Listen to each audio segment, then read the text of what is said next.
Bismillah, Alhamdulillah, wassalatu wassalamu ala Rasulillah.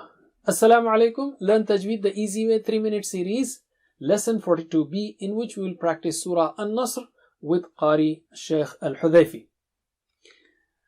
Let us start with a motivational tip. The first step to attach ourselves to the magnificent book of Allah, the Quran, is to recite it correctly and nicely. So let us focus on that first. Let us start the practice. أعوذ بالله من الشيطان الرجيم. بسم الله الرحمن الرحيم. بسم الله الرحمن الرحيم.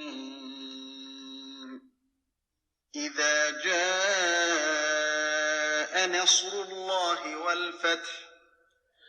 إذا جاء نصر الله والفتح. إذا جاء نصر الله والفتح. إذا جاء نصر الله والفتح. ورأيت الناس يدخلون في دين الله أفواجا. ورأيت الناس يدخلون في دين الله أفواجا. ورأيت الناس يدخلون في دين الله أفواجا.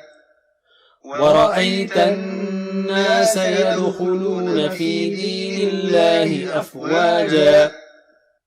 فسبح بحمد ربك واستغفره إنه كان توابا. فسبح بحمد ربك واستغفره إنه كان توابا. فسبح بحمد ربك واستغفره إنه كان توابا.